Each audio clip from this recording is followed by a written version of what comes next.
31장 24절로 29절 말씀 우리 같이 보도록 하겠습니다. 모세는 이 율법의 말씀을 다 책에 기록한 뒤에 주의 언약궤를 메고 매는 레위 사람들에게 말하였다. 이 율법책을 가져다가 주 당신들의 하나님의 언약궤 옆에 두어서 당신들에게 증거가 되게 하시오. 내가 당신들의 반항심과 센 고집을 알고 있소. 지금 내가 살아 있어서 당신들과 함께 있는데도 당신들이 주님을 거역하거늘 내가 죽은 다음에야 오죽하겠소.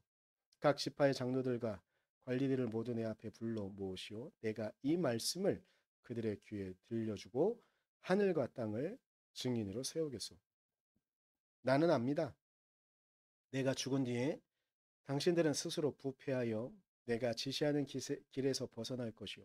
당신들이 주님 앞에서 악한 일을 하고 당신들이 손대는 온갖 일로 주님을 노엽게 하다가 마침내 훗날에 당신들이 재앙을 받게 될 것이요. 모세가 이스라엘 총회에 모인 모든 사람에게 이 노래를 끝까지 들려주었다. 29절까지군요. 네, 아, 반갑습니다.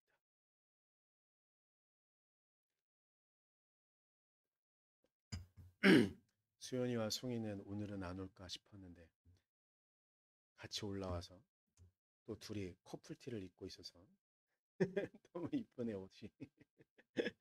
네, 모세가 신명기의 마무리 부분은 모세의 마지막 설교의 어떤 그 유언 같은 그런 부분들이 좀 담겨져 있어요. 31장까지에 이르는 기간 동안 모세는 이스라엘 백성들에게 끊임없이 당부하고 당부해요. 당부의 내용은 간단합니다. 너희를 사랑하는 하나님의 마음을 하나님의 그 말씀을 떠나지 말아라.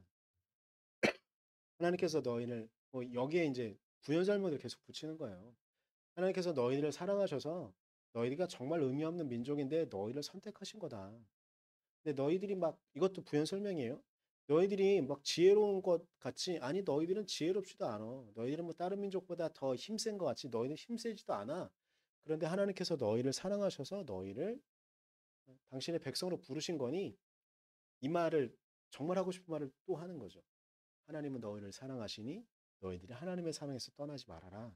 이 말씀이 어찌 보면 이 모세의 모든 말의 축약 같은 거예요. 이 말씀을 좀 따라라. 하나님이 너희를 사랑하신다. 그 사랑을 잊지 말아라. 근데 이 모든 말을 마친 다음에요. 모세가 뭐 여기에 이렇게 따르면 너네가 이런 축복을 받을 거야. 뭐 하지만 너네가 이 말씀을 따르지 않으면 이런 저주를 받을 거야. 이것도 다 부연 설명이에요. 그러니까 모든 내용은 이거예요. 하나님이 너희를 사랑하시니 너희는 그 사랑을 떠나지 말아라. 쉽게 말하면 딱 요거거든요. 근데 사람들이 계속 막 하니까 뭐 또 설명하고 또 설명하고 너희들이 뭐 하면 이렇게 하는 거죠. 근데 이런 설명을 모두 마친 다음에 모세가 알고 있는 게 있어요. 그리고 우리가 모두 다 알고 있는 게 있어요. 모세는 사람이다. 사람은 마지막은 어떻게 되죠? 사람의 마지막은 죽음이잖아요. 죽고 나면 모세의 말은 남을지 모르겠지만 모세는 그들을 떠날 수밖에 없잖아요. 그들과 함께 못 하잖아요. 이건 어쩔 수 없는 사실이죠. 바뀌지 않는 사실이에요. 근데 모세가 지금까지 이스라엘 백성들이 한 일을 알고 있거든요. 출애굽한 이후에 이스라엘 백성들이 계속 어떻게 했는지를 알고 있는 거예요. 그러자 이 상황들을 보면 모세가 27절에 이런 이야기를 하는 거죠. 내가 너희들의 반항심을 알고 있다. 너희들의 센 고집을 알고 있다. 지금 내가 살아있어서 당신들과 함께 있는데 너희들과도 이렇게 계속 함께하고 있는데도 내 앞에서도 너희들은 주님을 거역하고 있는데 내가 떠나고 나면 오죽하겠느냐라는 말을 하는 거예요. 내가 너희들 앞에 서가지고 내가 모든 기적을 막 일으키기도 했고 너희들을 막 이끌기도 했고 모세는 이스라엘 백성들에게 지금까지도 위대한 지도자거든요.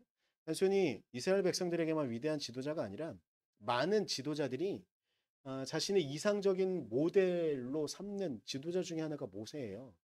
그러니까 이스라엘 백성이 아니어도 유대인이 아니어도 그렇거든요. 그런데 그런 위대한 지도자가 눈앞에 있음에도 불구하고 이 말 27절 말처럼 반항심으로 센 고집으로 고집이 얼마나 센지 내가 너희들이 알고 있어. 내가 계속 너희들에게 말한 그 말 하나님이 너희를 사랑하시니 너희들이 하나님의 사랑을 떠나지 말라는데 자꾸만 막 다른 이방신 쫓고 우상들 쫓고 이렇게 하고 있는 걸 보아왔더니 알겠다. 내가 죽은 다음엔 너희가 더 심하게 하나님의 말씀을 하나님의 사랑을 떠나겠구나 라는 말을 하는 거예요. 그래서 제가 이 말씀을 보다가 아 모세가 이런 말을 하고 있는 거구나. 내가 죽은 이후에 너희들이 보지 못하게 될지 모르겠는데 보이지 않아도 충분히 알만하다. 보이지 않아도 합니다. 이렇게 말하고 있는 내용처럼 느껴졌어요. 이 말씀을 좀 보다가 어쩌면 성경 말씀, 오늘 말씀과도 연관이 있을 수도 있지만 연관이 없을 수도 있는 이야기를 좀 하나 하고 넘어갔다는 생각이 좀 들었어요. 우리나라 속담 가운데 이런 속담이 있습니다. 한 가지를 보면 뒤에 말이 뭐죠? 하나를 보면 열을 안다. 하나를 보면 열을 안다라고 어른들이 자주 젊은 세대들에게 그리고 다른 사람들을 판단할 때 이런 말을 많이 하잖아요. 저는 어렸을 때 이 말이 어른이 되면 나이가 좀 들면 지혜가 커져가지고 이런저런 경험들을 하면서 하나 사건을 보면 그 사람의 됨됨이나 이런 걸 많이 볼 수 있는 거구나라는 생각이 좀 들었는데 제가 이런저런 사람들의 경험과 모양들을 보다 보니까 이 말이 맞기도 하지만 틀리기도 하다는 생각이 좀 들었어요. 모세와 같은 뛰어난 경험을 갖고 있고 자신을 끊임없이 성찰하는 사람은 하나를 보면 열을 알 수 있는 사람이 있더라고요. 그러니까 이런 사람이 아예 없지는 않아요. 근데 제가 경험해 본 사람들은 대부분 하나를 보면 한 0.5개 많이 알면 많은 경우에는 0.1개 정도밖에 모르더라고요. 근데 자기가 하나를 보면 최소한 하나는 알고 아니면 많은 경우엔 하나를 보면 열을 안다고 착각하는 거예요. 속담이 그런 속담이 있으니까. 근데 이런 말들은 대부분 다른 사람들을 판단할 때 그리고 편견을 갖게 됐을 때 많이 쓰는 속담이거든요. 저는 이 속담이 너무 틀렸다고 생각해요. 이렇게 할 수 있는 사람 분명히 있어요. 모세와 같은 사람이 분명히 있긴 있어요. 하지만 나이가 80이 된다고 혹은 나이가 100살이 된다고 인생의 경험이 정말 많겠죠. 근데 그것 때문에 하나를 보면 열을 알 수 있는 사람은 제가 봐서는 많이 봐주면 100개 한 10명? 많이 봐주면. 그 정도만 그런 경험치나 그런 능력이 있을 뿐 대부분의 사람은 하나를 보고도 제가 말씀드린 것처럼 0.1개 정도 할까 싶어요. 어, 제가 이런 생각들을 하는 이유는요. 다른 사람들과 대화를 좀 하다 보면 정말 말을 많이 하는 사람들이 있어요. 근데 그분들은 자기가 하고 싶은 말들이 많으니까 다른 사람의 말을 잘 안 들어요. 그리고 그러다 보니까 다른 사람들의 하는 행동에 집중하지 않고요. 그리고 그 사람의 어떨 때는 그, 이렇게 이런저런 말을 하지만 표정이 멍한 사람이 있어요. 뭔가 고민하는 게 있는 거거든요. 근데 그런 표정은 보지 못하고 이 사람이 말을 하니까 말을 할 때 멍한 표정이 뭔가 고민하고 있는 거니까 말이 좀 논리적이지 않을 수도 있어요. 그러면 정말 하나를 보면 열을 하는 사람은 그의 말과 표정을 잘 살펴봐야 되는 거예요. 요즘 유명한 사람 중엔 오은영 박사님 정도가 하나를 보면 그분은 내가 봐선 하나를 보면 한 15개, 20개 정도 볼 수 있는 능력이 있는 것 같아요. 그분은 참 대단한 것 같아요. 근데 하여튼간 근데 이거는 말과 표정과 그의 행동을 보면서 잘 판단해야 되거든요. 근데 사람들은 자기가 하고 싶은 말이 있으면 사람이 이런 말을 하는데도 그 말을 하지 않고 딴 얘기를 하는 거예요. 내가 지금 하고 싶은 말이 막 이렇게 하는 거죠. 그분들은 대부분 하나를 보면 0.1개 정도 아는 분들이거든요. 제가 이 말씀 왜 드리냐면 저는 제 부흥회 때도 종종 말씀드리고 이제 저희가 이제 설교하면서도 제가 말씀을 종종 나누게 될 텐데 저는 되게 힘들게 큰 사람이에요. 어렸을 때부터 어, 정말 힘들게 컸거든요. 그 아버지가 일찍 돌아가시고 난 다음에 어머니가 일을 하셔야 되는데 아, 아마 배성현 성도님이나 영어는 어떨지 모르겠는데 우리가 클 때에는 어머니는 집안에서 살림을 하셨고요. 아버지가 밖에 나가서 일을 했어요. 그게 뭐냐면 집에 가면 어머니가 있다는 소리거든요. 근데 저는 집에 가면 어머니가 없었어요. 그리고 저랑 누나랑 3년 차이가 나거든요. 근데 대부분의 형제들이 저희 또래는 형제들이 그래도 좀 있어요. 물론 그 형 딱 두 명인 형제도 종종 있긴 있었지만 대부분 형제들이 좀 많은 편이었거든요. 근데 이게 좋은 점이 있는데 뭐냐면 자기가 집에 가면 최소한 형제들이라도 있어야 되거든요. 근데 저랑 누나랑 3년 차이가 나잖아요. 이 말이 뭐냐면 제가 초등학교 1학년 때 학교를 입학했는데 누나는 아직 학교가 끝나지 않은 거죠. 제 그 집에 오면. 그럼 저희 집에 혼자 있어야 되는 거예요. 그럼 친구들이 그래도 우리 어릴 때는 동네에 친구들이 있었으니까. 근데 이게 문제가 있는 게 뭐냐면요. 대부분의 제 또래 노는 사람들은 형이든 누나든 같이 노는 거예요. 근데 저는 혼자만 있어야 되잖아요. 근데 집안에 엄마도 없어요. 그러면 저는 눈치를 봐야 되는 거예요. 살아야 되니까 눈치를 봐야 돼요. 내가 누구 편을 들어야 되는지, 그리고 누구에게 어떤 말을 해야 내가 사람들이 좋게 볼지를 어렸을 때부터 저는 스스로 습득해야 되는 거죠.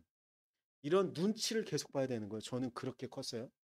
근데 이게 사실은 건강하게 큰 건 아니에요. 그렇죠? 여러분 제가 이 말씀을 들으면서 아마 여러분 상상할 수 있을 거예요. 건강하게 큰 건 아니에요. 근데 이게 저한테 나름 좋은 걸 준 게 뭐냐면 저는 사람들의 이야기에 집중할 수 있는 어떤 능력이 생긴 거예요. 처음부터 그랬던 게 아니라 제가 생존해야 되니까 이 사람이 말하는 걸 잘 들어야 내가 이 사람에게 이 사람이 나를 좋게 볼 만한 이야기를 꺼낼 수 있으니까 그런 능력을 키운 거죠. 근데 그러다 보니까 문제 생기는 게 있는데 사람들에게 저는 자부는 아니고요. 최소한 저는 어렸을 때부터 하나를 보면 최소한 두 개나 다섯 개는 눈치채야지 제가 살아갈 수 있었거든요. 그러다 보니까 이게 어느 정도 사역을 하면서 경험치가 쌓이잖아요. 전도사나 목사를 하면서 사역이 쌓여요. 그러다 보니까 주변에 있는 사람들의 것들이 하는 것들이 보여지게 돼요. 근데 젊었을 땐 이걸 열심히 활용했어요. 사람들에게 막 이야기를 건네고 너는 이런 거 같으니까 이러지 말아야 될 것 같아. 근데 처음에 신났죠. 근데 제가 어떤 경험을 했냐면 이런 걸 이야기했는데 틀린 일들이 일어나더라고요. 저는 진짜로 하나를 보면 열을 알 수 있다고 생각했던 것 같아요.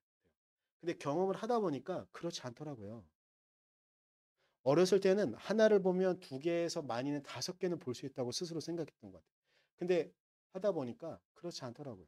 근데 이게 문제가 된 전도사나 목사의 문제가 있는데 뭐냐면 중요한 일이거든요. 사람들이 전도사라는 직책이나 목사의 직책을 갖고서 기대하는 것들이 있어요. 근데 이것이 잘못되어지잖아요. 그러면 이 사람은 너무 큰 상처를 받더라고요. 그래서 앞으로는 내가 섣부르게 판단한 걸 갖고 사람들을 보지 말아야겠다라는 결심을 하게 됐어요. 그래서 가급적이면 제가 어렸을 때 가졌던 제 스스로 습득되어진 그런 모양들을 갖지 않으려고 정말 많이 노력해요. 그래서 다른 사람들을 쉽게 그렇게 판단하려고 엄청나게 노력해요. 그럼에도 불구하고 판단되어질 때 있죠. 아직 티네이저로 노력하고 있어요. 요거는 모세에 대한 이야기에 잠깐 곁들여지는 이야기인데요. 근데 모세가 보지 않고도 분명히 알겠다는 거야. 이놈들이 얼마나 하나님의 말씀을 벗어나서 지들 하고 싶은 대로 하겠는지 알겠다는 거죠. 근데 신약에는 요거랑 비슷하지만 또 조금 괴가 완전히 달라지는 이야기가 나오는 게 있어요. 방향이 틀어지는 거죠. 뭐냐면 어, 여러분한테 한번 물어보겠어요. 예수님의 사랑은 여러분에게 실존해서 경험되어집니까?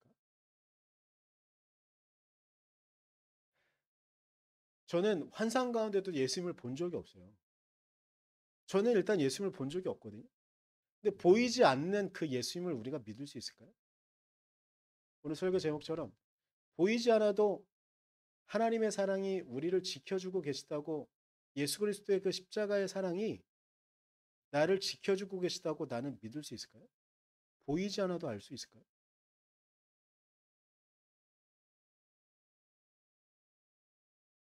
제가 사실은 신명기를 시작했던 이유는 율법의 내용들을 해체해서 우리가 지켜야 되고 우리가 따라야 되는 건 율법이 아니라 어떤 계명들이 아니라 하나님의 사랑이다라는 걸 드러내기 위해서 신명을 시작했거든요.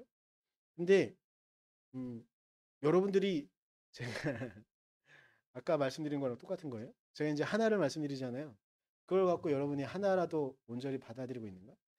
음, 그렇지 않은 모습들이 잘 보이더라고요. 저는 율법을 해체해서 예수 그리스도의 십자가의 복음을 드러내고 싶어서 신명기를 했던 건데 다시 그 말씀을 그 율법을 따르겠다라고 생각하는 경우 그리고 그렇게 판단하고 있지 않나라는 생각이 들면 마음이 너무 아파요. 율법은 이제 해체되어져야 돼요. 율법은 우리가 따를 의무와 필요가 전혀 없어요. 참고는 할지 모르겠지만 우리가 정말 따라야 되는 건 제가 신명기를 하면서 계속 말씀드렸던 건 율법을 따르라고 말씀드리지 않았고 하나님의 사랑을 따르라고 말씀드렸거든요. 그럼에도 불구하고 하나를 말씀드렸는데 하나도 계속 마음속에 계속 새기지 못하더라고요. 근데 그걸 보면서 예수님의 사랑은 정말로 실존한다고 말씀드릴 수 있는 걸까? 이게 근데 제가 그게 이해되는 부분들이 있어요. 우리가 예수님의 사랑을 쫓아야 된다고 말씀을 드리면 이게 뭔지 눈에 잘 보이지 않거든요. 확실하지 않아요. 예수님께서 이 땅에 오셔서 율법을 해체하셨어요. 쉽게 말하면 안식일도 해체하셨고요. 사람들이 그렇게 굳건하게 서 있어서 절대 무너질 것 같은 예루살렘 성전도 무너지고 이건 아무 의미가 없다고 말씀하셨어요. 근데 예수님께서 왜 그러셨냐면 그 땅을 살아가던 사람들에게 안식일을 지키는 것만큼 확실한 구원받을 수 있는 도구가 없었거든요. 그리고 저기 서 있는 강고한 예루살렘 성전만큼 우리가 믿음의 반석처럼 느껴질 수 있는 게 없었거든요. 그런데 이것도 다 의미 없다고 말씀하시고 결국은 예수님이 돌아가시고 난 다음에 40년 정도 지난 다음에 예루살렘 성전이 무너지게 돼요. 근데 이게 중요한 의미가 있는데 뭐냐면 사람들은 내가 이걸 지키면 구원받아 라고 하면 얼마나 편해요. 그게 율법이거든요.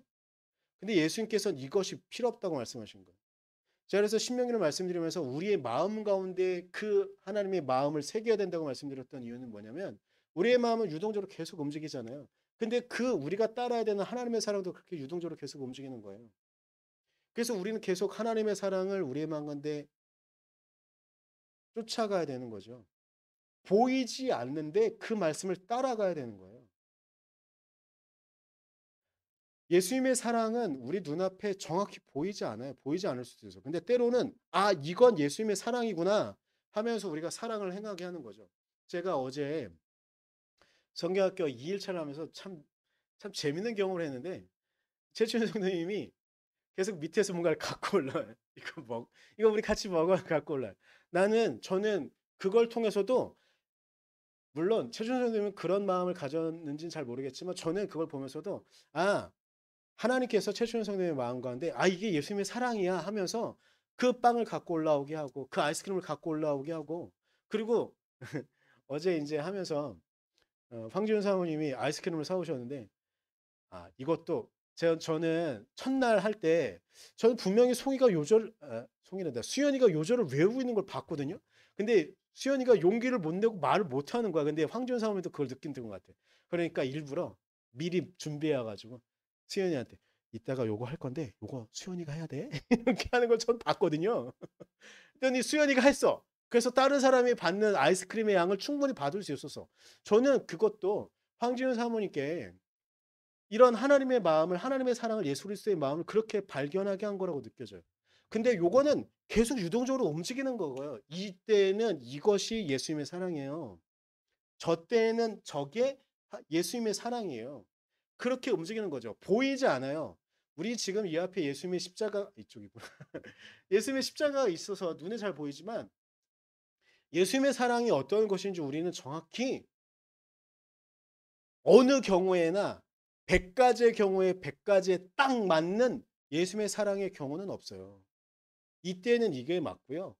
저 때는 저게 맞는 거예요.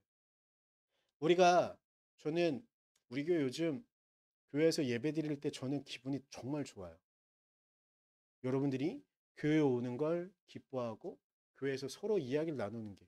심지어 수연이는 이번 주에 지난주 토요일부터 이번 주까지 하면 한 이틀인가 사흘 빼고 매일 교회 왔어요. 근데 수연이 그걸 기뻐하고 즐거워해요. 저는 이게 예수님의 사랑으로 우리가 조금씩 조금씩 갖고 나아가는 거. 근데 어느 날 교회 오는 게 즐겁지 않은데 교회에 가야 된다고 하니까 막 이렇게 와요. 그게 예수님의 사랑일까요? 예수님의 사랑을 실존을 느끼는 걸까요? 그렇지 않아요. 교회 오는 거가 예수님의 사랑의 실존을 경험하는 게 아니고요. 우리의 마음이 거기 안에 기쁨이 있을 때 그것이 예수님의 사랑이 실존되어지고 느껴지는 거거든요. 요한복음 2장 29절에요. 도마 이야기가 나와요. 이 이야기는 이거예요.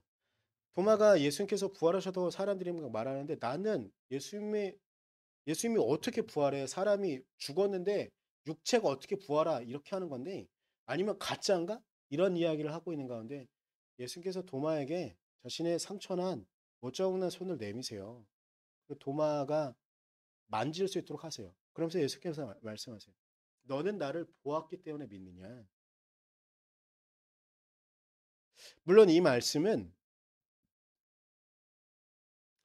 예수님의 상처를 만져보고 느낄 수 있도록 보여주시는 그런 내용도 있긴 하지만 그리고 요한복음서가 갖고 있는 특이한 위치 때문이기도 하지만 오늘 우리가 좀 마음 가운데 새길 수 있는 것은 있지 않을까?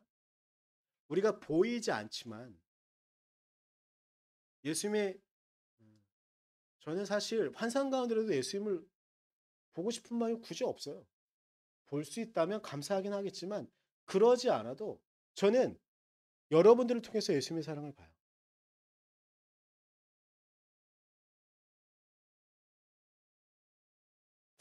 저 혼자 감격하고 있어요. 그리고 여러분들이 서로 이렇게 저렇게 때로는 막 서로 타투하고 막 송이는 툭하면 무서워요 막 이러긴 하지만 그러면서도 서로에게 챙길 수 있고 그리고 송이가 영우가 들어오는 걸 보면 이 오빠 막 이렇게 반갑게 만나는 것도 저는 너무 감사해요. 이런 모양들이 우리 안에 기쁨으로 서로 남는 거죠. 그렇다고 한다면 보이지 않지만 예수 그리스도로 인하여 우리가 기쁘게 말할 수 있는 것들이 있는 거예요. 그래서 그분의 사랑으로 우리가 나아갈 수 있는 것들이 있다고 저는 믿습니다. 보이지 않아도 우리 믿고 갑시다. 그 하나님의 은혜를 우리가 확신하며 바라보며 나아갑시다. 우리 시간 잠깐 기도할 텐데요. 저 영화 거 바꿔서요. 부흥하면서 이게 너무 마음에 들어서. 음, 우리 이렇게 하나만 놓고 기도합시다.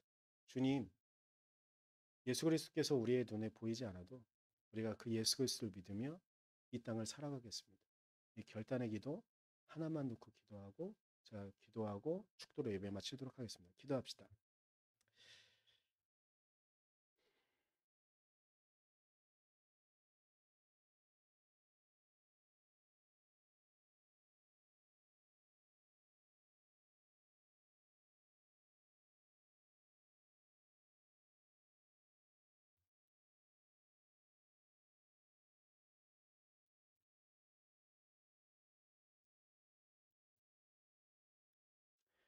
주님 위하여 기도합니다.